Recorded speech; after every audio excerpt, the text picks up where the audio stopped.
So we are reading Power versus Force by Dr. David Hawkins.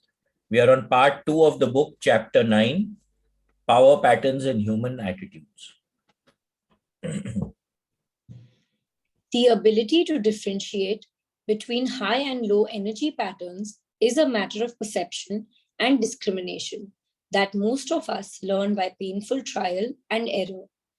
Failure, suffering, and eventual sickness result from the influence of weak patterns.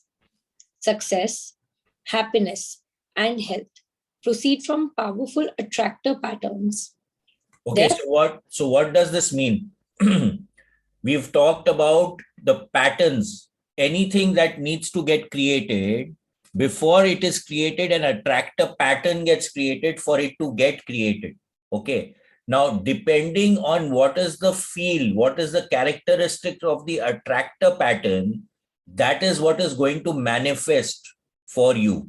So you can have weak attractor patterns which are depleted, which are operating below 200, and you can have powerful attractor patterns which are operating above 200. So depending on your perspective, how are you perceiving things, your attractor pattern can also shift. And this is something that we need to learn, right? And this is what we are learning over here, that which side of the grid are we operating at? What is the level of consciousness that we are operating at? The act can be the same act, but what is the state you're operating from can make it a power-driven attractor field or a force-driven attractor field. So a force-driven attractor field is always depleting, and a power-driven attractor field is always powerful. It is something which is enhancing.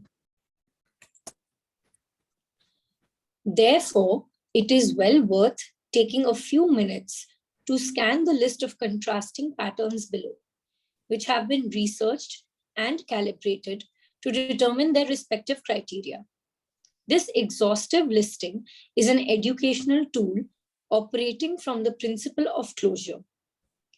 Reflection and the many contrasting pairs of qualities can initiate a consciousness-raising process so that one gradually becomes aware of patterns operating in relationships, business affairs, and all the various interactions that make up the fabric of life. So what does this imply? They've researched all the lists that you're seeing on the screen. It has been researched, right? That what are operating above 200 and which of them are operating below 200. So the word is literally the same. There's a synonymous word over there, or it is the opposite word. And where is it taking us? It becomes extremely important to understand that. On the left are adjectives describing powerful positive patterns which calibrate above 200. On the right, the weak negative patterns which calibrate below 200. Okay, so again, over here, basically you can actually, what we can do is that you can actually make the grid, okay, the resilience grid that we talk about, and you can plot where these words would come according to you. And you will find that everything on the left will come on the right side of the grid of this list, and everything on the right of this list will come on the left side. Okay. So we can read the words one at a time. Abundant, excessive. So abundant is what? It's uplifting, right? You're living in abundance, and you're excessively doing anything will always put you on the left side of the grid. Accepting, rejecting. Admitting, denying. Aesthetic, artsy. Agreeable, condescending. Allowing, controlling. Appreciative, envious. Approving. So basically, you all can all read these words, right? We're not going. It doesn't make sense to read all the words, but basically, you will find that everything on the left column of this list is going to put you on the right side of the grid, and everything on the right side is going to put you on the left side of the grid. So everything is depleting. For example, beautiful versus glamorous, being versus having, believing versus insisting, brilliant versus clever, right? Confident, arrogant, confronting, harassing, conscious, unaware. So all these are there, gifted to lucky, right? So you're shifting the states. Simply having read over this list, you are no longer the same person. Merely to become acquainted with the differences between these poles begins to increase one's inner power.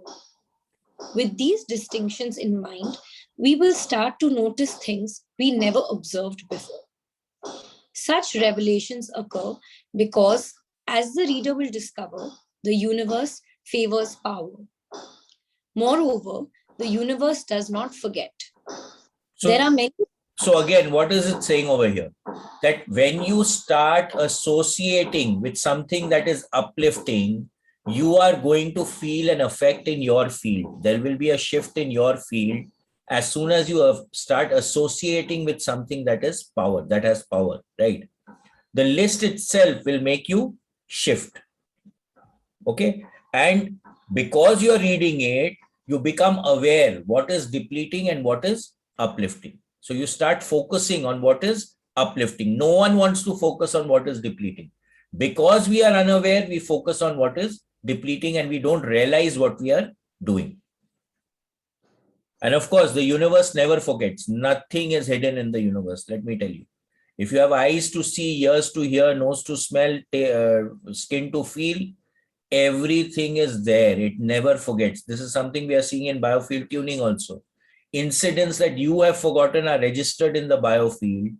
When we are going through the process, the entire incident starts to crop up, that this is what happened to you at this age. This is what happened to you at this age. It is all recorded. Nothing gets left out. Okay. So the universe always remembers. We need to understand this very, very clearly. There are many sides to the question of karma, but every choice of who and how to be is a choice of great consequence. All our choices reverberate through the ages. So now this is again very important, right? So, but every choice of who and how to be is a choice of great consequence. So every choice we make is making us grow or making us deplete. And we must be consciously aware of that, right? And it never gets lost. It keeps moving and it goes down generations also. There is something called family constellations, and we've had a talk on family constellations in the 915, where when they are doing the constellation, they actually figure out that the problem that is coming in your family is coming from your great, great, great, great, great grandmother, and it is coming through the ages. Right. So if you are doing something, it is bound to be imprinted on your DNA, which is going to reflect in the DNA of your kids. So that's why it becomes very important and imperative that when we are living life, we live life consciously rather than unconsciously. We live life with awareness rather than being unaware. That becomes extremely important over here. Thousands of reports of near-death experiences, as reflected in such bestsellers as Brinkley's Saved by the Light or BJED's Embraced by the Light, the latter of which calibrates at 595, confirm that we shall eventually have to accept responsibility for every thought, word, and deed we beget and re-experience exactly whatever suffering we have caused. It is in this sense that we each create our own heaven or hell.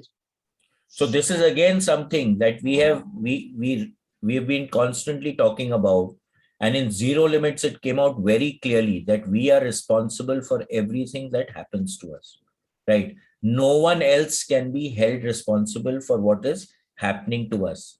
And many times when people have near-death experiences where basically they flatline, so they are declared dead, but then they come back, all of them have said that we go through the life review and we actually see for ourselves what we did. So no one judges you. You make a judgment about your actions yourself.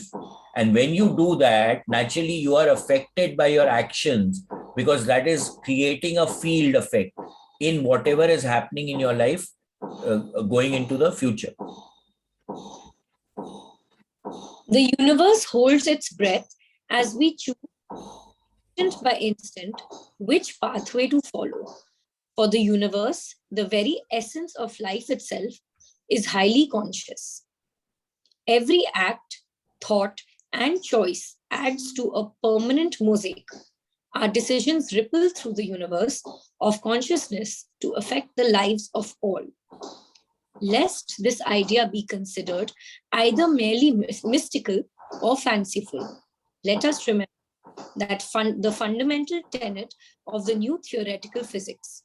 Everything in the universe is connected with everything else. So everything in the universe is connected with everything else. So that again, that's saying that if a butterfly flutters its wings in Brazil, it affects the entire universe, right? So every choice we make, every decision that we are making, everything that we are doing affects the entire universe. Our choices reinforce the formation of powerful M fields, which are the attractor patterns that influence others. Even if one sits isolated in a cave, his thoughts influence others whether he wishes it or not. Every act or decision you make that supports life supports all life, including your own. These ripples, the ripples we create, return to us. This, which may once have seemed a metaphysical statement, is now established as a scientific fact. So again, all our thoughts are creating a field effect. Okay, it is affecting the field, and we can influence. They've done experiments in quantum physics where the presence of another experimenter changes the result of the experiment, right? So what is affecting the experiment? It is the thoughts of the person, the personality, the energy field of the person is affecting the results of the experiment, right? So every decision that we make can either be supportive of us and supporting life, or it can be destroying life. So it can be depleting or it can be uplifting. And again, our conscious awareness of this becomes very, very important. And science has proved that every and each action has an opposite reaction, right? So whatever you're doing is going to come back to you. It will reflect back to you in some way or the other. So that's why we have to be very, very clear as to what is the state of consciousness with which we are performing any act. Everything in the universe constantly gives off an energy pattern of a specific frequency, which remains for all time and can be read by those who know how. So again, now what does this mean? Now let us say this eraser is there, right? Now if this eraser is vibrating at the frequency of my heart, it will start affecting my heart and my heart will affect the eraser, right? Everything around us has a frequency. Everything is in resonance. It resonates with something else. It is in harmonics with something else. So everything in the world is affecting everything else. And we need to be very consciously aware of this. In our environment today, when you look at Vastu, you look at Feng Shui, etc., they work on this principle that everything has energy, everything is vibrating, and it is affecting everything around everything else. So we affect everything and everything affects us. And becoming aware of this, the energy can really allow us to create harmony in our lives, provided we start becoming sensitive, or the body is anyway sensitive. It's just that we are not aware that the body is sensitive. Every word, deed, and intention creates a permanent record. Every thought is known and recorded forever. There are no secrets, nothing is hidden, nor can it be. Our spirits stand naked in time for all to see. Everyone's life, finally, is accountable to the universe. So again, nothing is hidden, right? They also have a science called psychometry, where if these people who are psychometric people, they can, suppose there's a ring, they will keep the ring in their hand and they will describe each and every person who has ever worn the ring, right? So again, everything imprints, everything has a field, everything carries information, whether we like it or not, right? So what are we doing? What are we thinking? How are we doing? How are we thinking? What is the state of consciousness that we are operating? Everything gets imprinted. Everything has a time span. Just Number 1 second. power in politics. Power in politics. To better understand the critical difference between force and power and the implications of this distinction for our own lives, it is helpful to examine human endeavor on a larger scale. The interactions of men and governments provide many clear illustrations.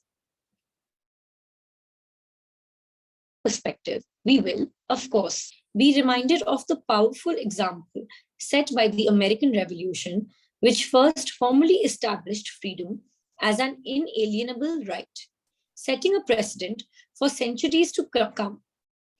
Principles which calibrate as high as 700 affect mankind over great courses of time. The pen is indeed mightier than the sword because power originates from the mind, whereas force is rooted in the material world. So again, power really comes from the mind. Okay. That sense of commitment, that sense of intent becomes extremely important and extremely powerful to be able to create change. The material changes which happen are much less in power. Just 1 second, this Thokataki is going on. Let me go and see what they're doing. Just hang on, please. A related pivotal event in global history, to which we have already referred and will again, came about in this century through the power of a solitary man, Mahatma Gandhi, a 90-pound colored who single-handedly overcame the British Empire, then the greatest force in the world, ruling 2/3 of the face of the globe. Gandhi not only brought the British Empire to its knees, he effectively rang down the curtain on the centuries-old drama of colonialism, and he did it by simply standing for a principle, the intrinsic dignity of a man and his right to freedom, sovereignty, and self-determination. Fundamental to this principle, in Gandhi's view, was the fact that such rights derived to man by virtue of the divinity of his creation. Gandhi believed that human rights are not granted by any earthly power, but are inherent in the nature of man himself because they are inherent in his creation. So Gandhiji was operating out of power. He was not operating out of force. So physically, he never actually acted, right? He didn't go and hit the British and all that. So he became very powerful because he was operating out of power.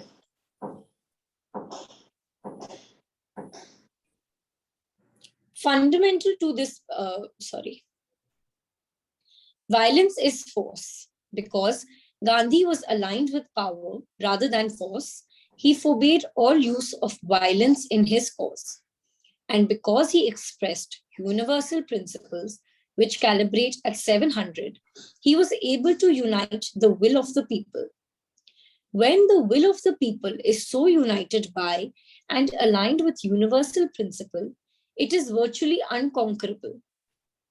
Colonialism, calibrated at 175, is founded in the self-interest of the ruling country. Gandhi demonstrated for the world to witness the power of selflessness versus the force of self-interest. The same principle now has been demonstrated quite dramatically in South Africa by Nelson Mandela. So Gandhiji was calibrating what his principles were at 700, whereas British colonialism was calibrating at 175, which is equivalent to pride. Okay, so they were operating out of pride. So ultimately, in the ultimate analysis, how much ever anything operating out of force forces itself on anything operating out of power, ultimately power will always be on top and above anything operating out of force. And the same thing happened with Nelson Mandela also. Power accomplishes with ease that which force is unable to accomplish, even with extreme effort.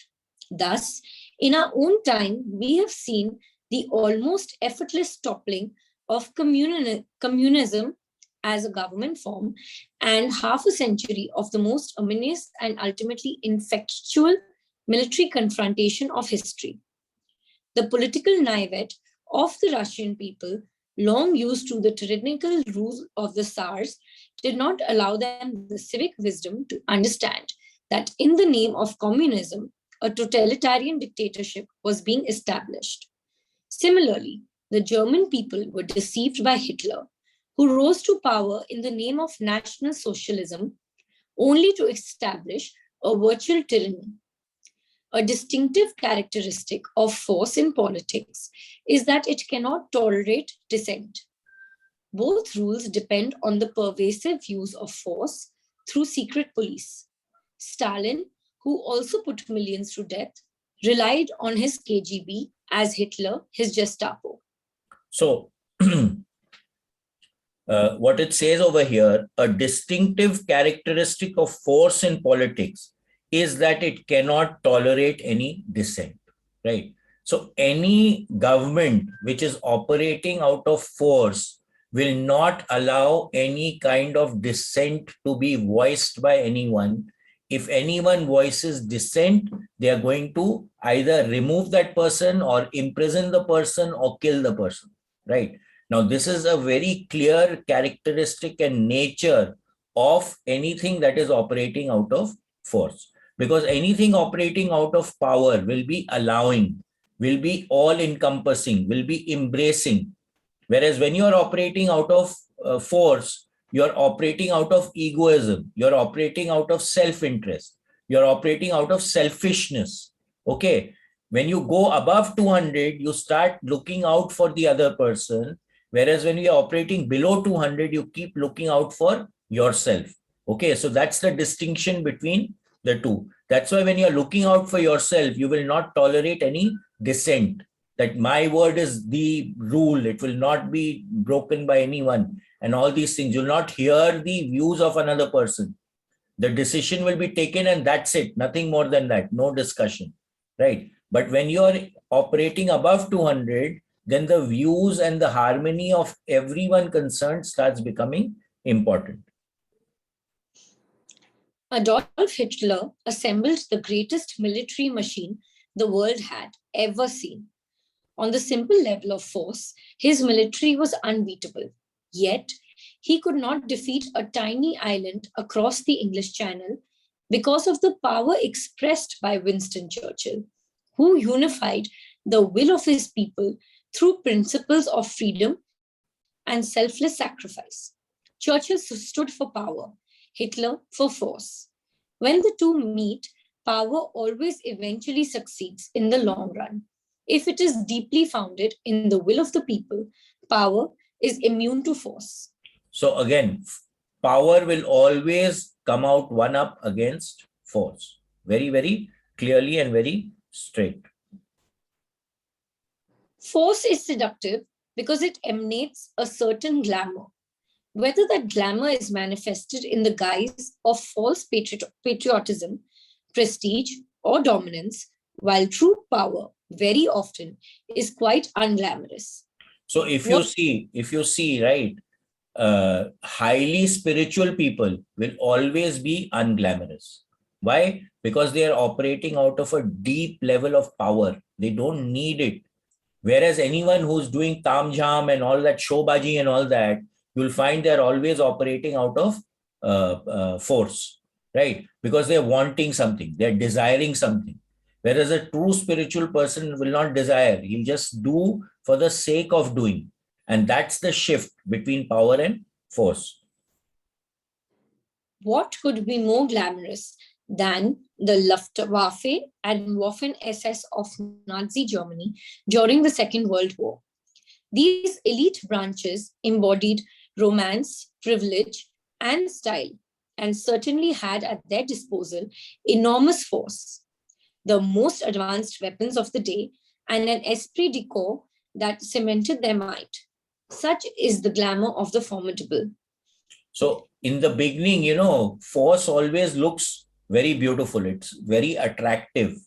But if you get seduced by that force, then you lose power. And ultimately, force will always go down, whether we like it or not. The weak are attracted to and will even die for the glamour of force. How else could something so outrageous as war even occur? Force often seizes the upper hand temporarily, and the weak are attracted by those who seem to have overcome weakness. How else could dictatorship be possible? So ultimately, the weak who don't have an inner strength will always be attracted to force.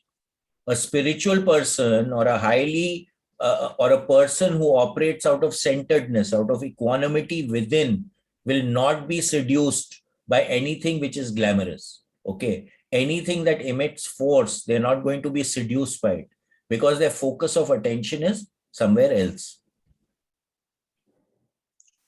One characteristic of force is arrogance. Power is characterized by humility. Force is pompous. It has all the answers. Power is unassuming. Stalin, who strutted military autocracy, has gone down in history as an arch criminal. The humble Mikhail Gorbachev, who wore a plain suit and easily admitted to faults, has been awarded the Nobel Prize for Peace. So again, when we read the book, The Shift, right? So I have it written here. He says the shift will come when we move from entitlement to humility, from control to trust, from attachment to letting go. So what is it saying over here? Power is characterized by humility and force is characterized by arrogance. Force is pompous and power is unassuming, right? So what is it? When you're looking at where you are operating from, you can actually understand whether you're operating from a position of power or are you operating from a position of force. All of you, I think, have that slip. We had posted it on the groups, right? That is something that you all can actually print, that levels of consciousness sheet, and keep it somewhere where you can actually see it. And the fact that you're seeing it can also automatically help you in shifting your level of consciousness. Bhaiya, Yes. Can you repeat this entitlement to, those three things? Yeah, so entitlement to humility, from control to allowing, to trust and allowing, and from attachment to letting go. Thank you.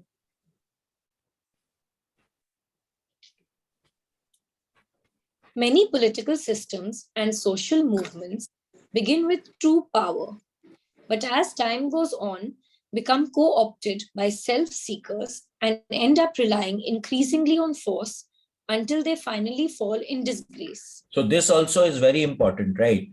Most of the movements, they start from power. They want to do good. But then the coterie forms and the people in that coterie want to grab the power and they start operating from force. And then ultimately it tends to collapse. The history of civilization demonstrates this repeatedly. It is easy to forget that the initial appeal of communism was idealistic humanitarianism, as was that of the Union movement in the United States, until it became a refuge of petty politicians. So again, the Union movement started with a high note, actually looking for the good of the people and united and collective progress. But then when the politicians started coming in, their self-interest started coming in. So unionism became selfish, right? Rather than looking for the expanded growth of the entire organization, it started becoming selfish, which again has degraded unionism. So, I mean, today, literally speaking, No one wants a union. Why is that? Because it creates more problems than it solves. To fully comprehend the dichotomy we are discussing, it is necessary to consider the difference between a politician and a statesman. The politician operating out of expediency rules by force after gaining his position through the force of persuasion. He often calibrates at a level less than 260. Statesmen represent true power, ruling by inspiration, teaching by example, and standing for the self-evident principle. The statesman invokes the nobility which resides within all men and unifies them through what can best be termed the heart. Okay, so again, this becomes important here, right? A politician is again operating for self-interest. He wants power, and the term power is not referred to in the way that we are referring to it in the book. He wants the ability to have things done in his way through the application of force, according to this book, right? But a statesman, he stands up and says something. He doesn't force people to do stuff. They do it because they want to follow him. He inspires people. He is not making them do something. He leads with inspiration, not with force. Whereas a regular politician operates out of force, out of fear. He'll put the fear into you that you have to follow him. Otherwise, there will be punishment, right? Or you will lose something if you don't follow him. A statesman, a pure statesman will never say that, okay, you'll lose this. He will do what he has to do and people will automatically follow him. Though the intellect is easily fooled, the heart recognizes truth. Where the intellect is limited, the heart is unlimited. Where the intellect is intrigued by the temporary, the heart is only concerned with the permanent. So again, this is also dealing with the left side and the right side of the brain. The left side is logical. The right side is more emotional, right? So there's a deep connection between the heart and the right side of the brain. Now the heart, because of its all-encompassing field, actually operates with a bigger vision than what the left brain operates or the ego operates. So automatically, when we are operating from the heart or the right side of the brain, we become more holistic and more all-encompassing. As a society, all of us, because logic holds prominence right now, have become more left brain oriented than right brain. Okay, so that is the basic game that we are playing when we are doing the Monroe process or the heart math process or even somatic intelligence. We are connecting more with the right side of the brain. We are connecting more with the heart. We are connecting more with the physical body, because the body also is aware, right? But our intellect, that is the left side of the brain, actually tends to override everything because we are so much focused on it that defocusing the left side and getting into the right side of the brain becomes very important when we want to shift from force to power.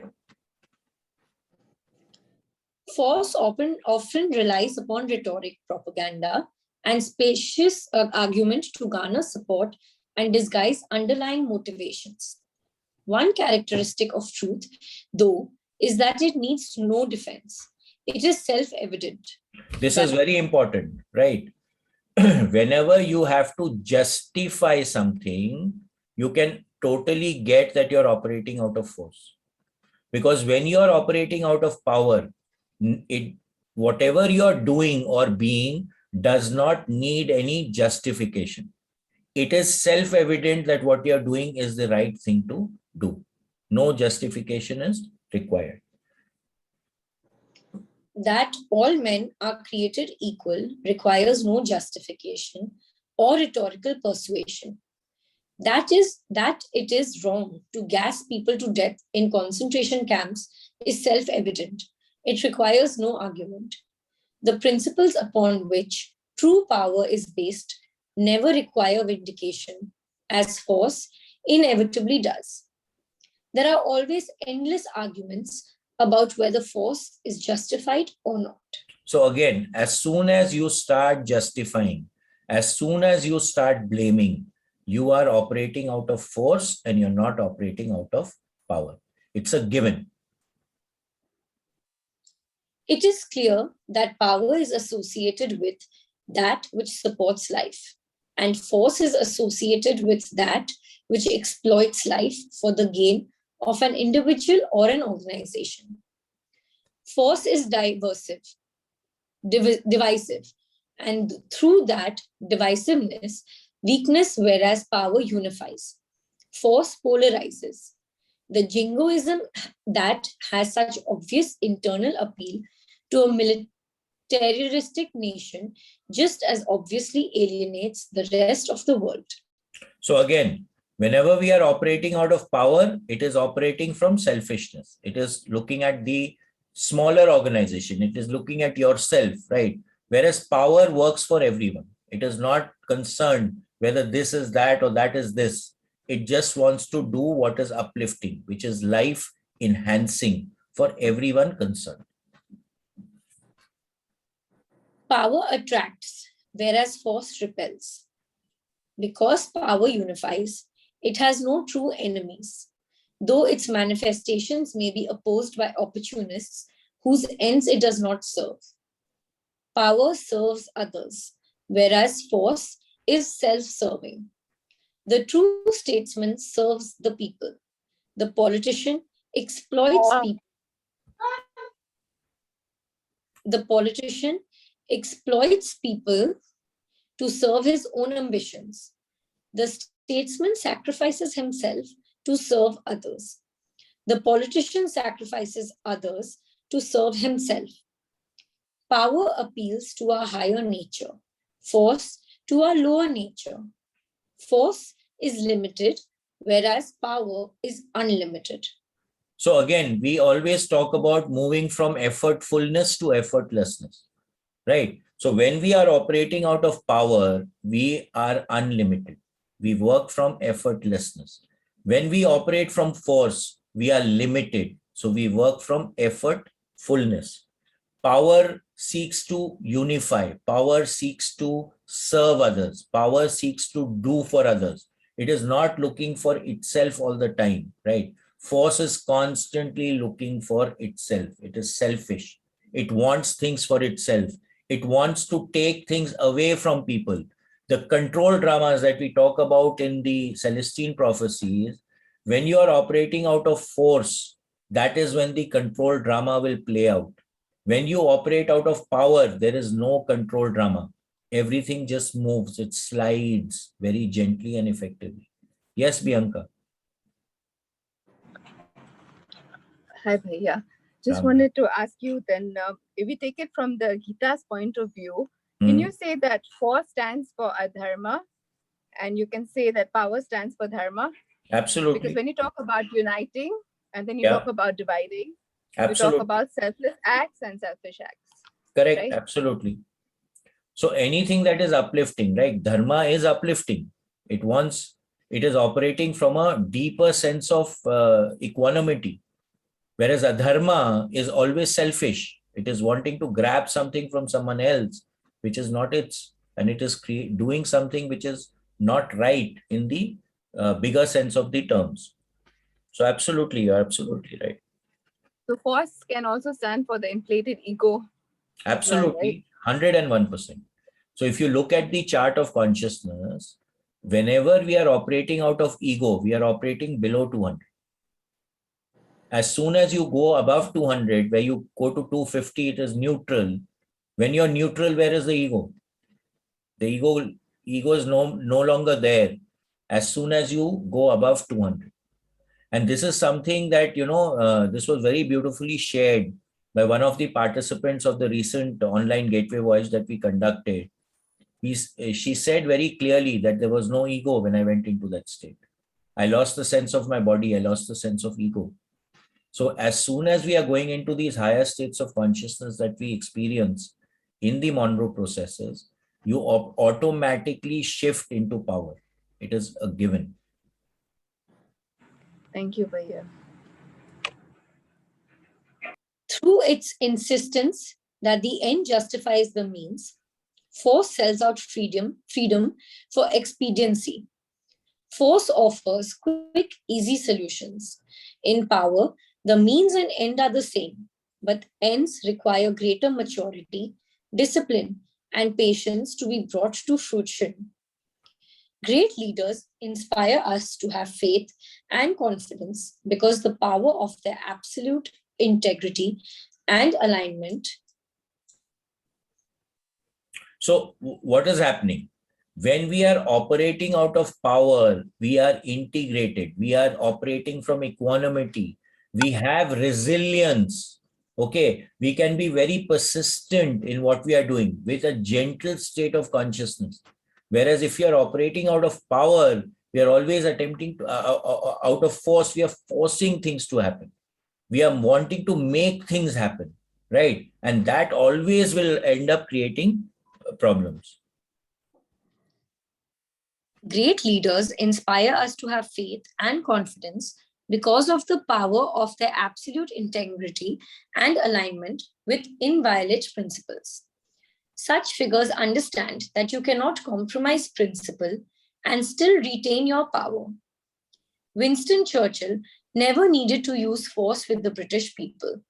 Gorbachev brought about total revolution in the largest political monolith in the world without firing a shot. Gandhi defeated the British Empire without raising a hand in anger. And we might note that the seemingly endless Middle Eastern conflict finally appears to be approaching resolution, not through violence, but communication, at long last between the adversaries. Democracy and the United States of America. Democracy is eventually being acknowledged universally as the superior form of government. Around the globe, there is a rising call for freedom. Many nations with a heritage of repression are learning the lessons necessary for the establishment of liberty.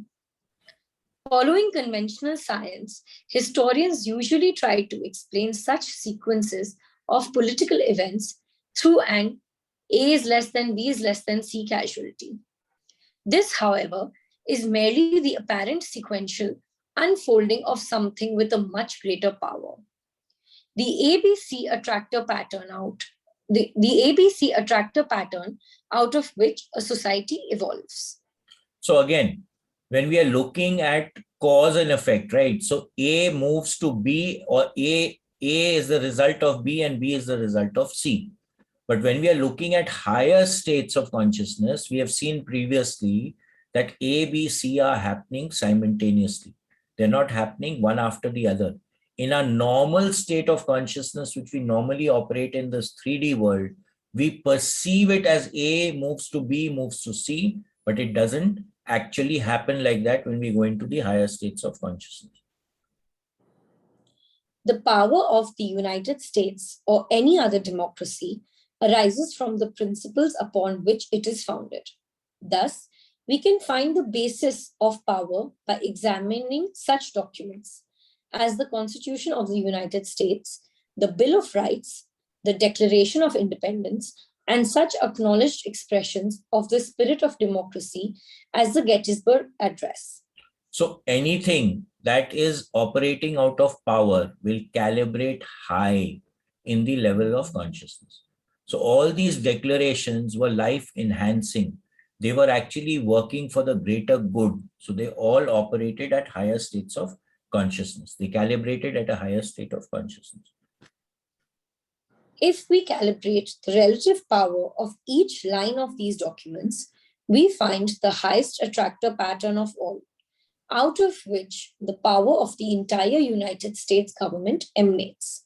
In the Declaration of Independence, we hold these truths to be self-evident, that all men are created equal, that they are endowed by their Creator with certain unalienable rights, that among these are life, liberty, and the pursuit of happiness, calibrated at 700. So basically, this statement empowers everyone who is under the Constitution, who is operating under the Constitution of America, and gives them authority and power. So it is life enhancing, and it calibrates at 700. So it's a very powerful statement which has been made in the Declaration of Independence of the USA. These sentiments are echoed in the Gettysburg Address, where Lincoln reminds us that this nation was conceived in liberty and dedicated to the proposition that all men are created equal, and that this nation, under God, shall have a new birth of freedom, and that government of the people, by the people, for the people, shall not perish from the earth. Also 700. Okay, so again, freedom. It is releasing, this statement was made during the Civil War, where Abraham Lincoln wanted to free all these slaves, right? So again, freedom, liberty, these are concepts which operate out of power, not out of force. If we examine the actions and statements of Lincoln himself during the trying years of the Civil War, we will find with absolute certainty that he was devoid of all hatred. He had compassion rather than malice for the South, for he understood better than anyone else that battle was really between man's higher and lower natures. He therefore represented the self-evident truths. He referred to and personally mourned the price that he knew that had to be paid.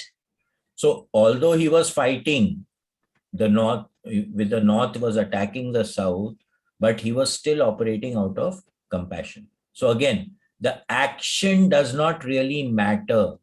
What is the state of consciousness that you are performing that act is more important than the act itself.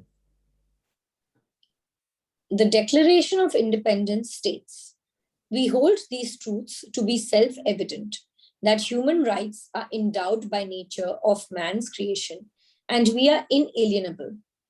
They do not derive as a fiat from force, nor are they granted by any temporal ruler. Democracy recognizes the divine right of the ruled rather than the ruler. It is not a right by virtue of title, wealth, or military superiority, but instead is a profound statement of the essence of man's nature, defining principles intrinsic to human life itself." So again, over here, what becomes important is that today a king also, it is there in Sanatan Dharma also, that the king is the servant of the people, right? The king rules to serve the people. The king doesn't rule to serve himself. And you'll see that the most powerful kings were operating from a conscious awareness of service rather than looking at their own ends, right? This becomes very important whenever we are shifting states. It is not a right by virtue of title, wealth, or military superiority, but instead is a profound statement of the essence of man's nature, defining principles intrinsic to human life itself, liberty, and the pursuit of happiness. Mahatma Gandhi's power base calibrates identically with the power base of the Declaration of Independence and the Constitution. All are essentially concerned with freedom, liberty, and the equality of all men by virtue of endowment by a divine higher power. Interestingly, if we calibrate the power of the attractive field of theocracy, we find that it is consistently lower than that of any democracy, which also recognizes the creator as the ultimate authority. The makers of the Declaration of Independence were astute in drawing a very clear distinction between that which is spiritual and that which is religious. So again, when you look at it, right, spirituality will calibrate at a higher level of consciousness than religion. Okay, because if you're theologically following a certain doctrine, it can never be all encompassing. Whereas when you're operating from spiritual principles, it is all encompassing. The spiritual message in all religions is always the same, right? But the theology is different between all religions. And they must have intuitively, if not rationally, known the marked difference between the power of the two. Religion is often associated with force, sometimes disastrously so. Historically and today, whereas spiritual concepts such as loyalty, freedom, and peace, do not create strife or conflict, much less war. Spirituality is always associated with nonviolence. So again, when we are operating from spiritual concepts or a spiritual state of mind, there is never any force. You will not force your views on someone else. You may put your views across, but you're not going to force it. Whereas religion wants to force their doctrine into everyone, right? So religion will always calibrate lower than spirituality.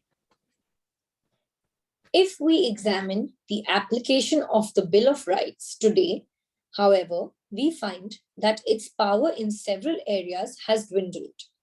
The right to freedom from unreasonable search and seizure, as well as freedom from cruel and unusual punishment, have both been eroded over the years by expediency.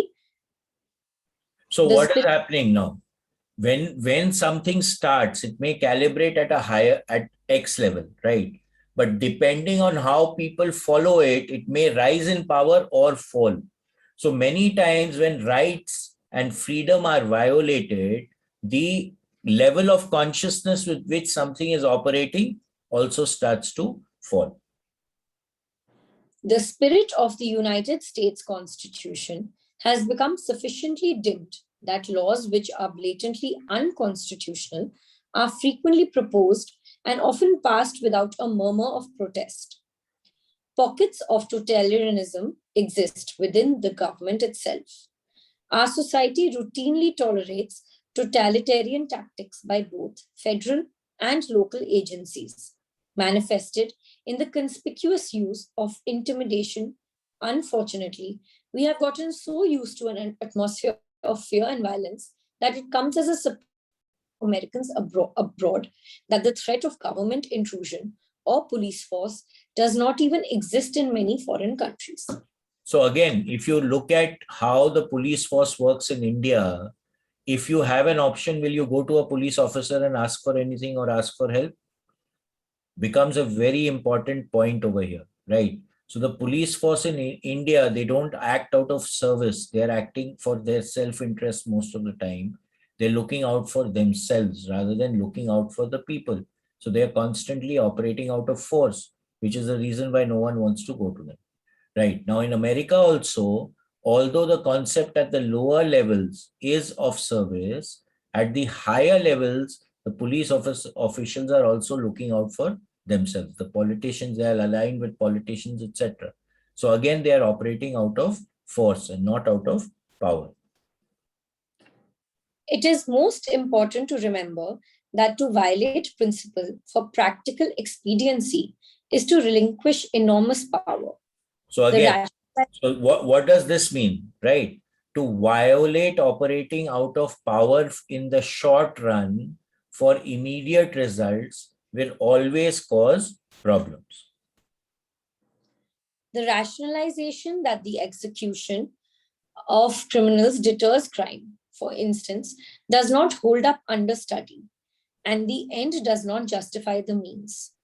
The consequence of this violation of principle is reflected in the crime statistics of the United States, where murder is so common, it does not even make the front pages. So again, killing a person is not the solution. Integrating the person into society is actually the solution.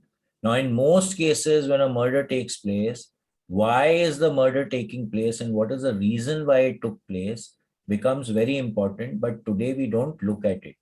It is guilty as charged, right? So that becomes a huge problem because we are not integrating. We are operating again out of force. Because we fail to differentiate principle from expediency, the average person lacks the discernment to understand the difference between patriotism and patriotism. So again, it's a small p and a big P, right? So where are you operating from? Are you operating from the small side or are you operating from the big side?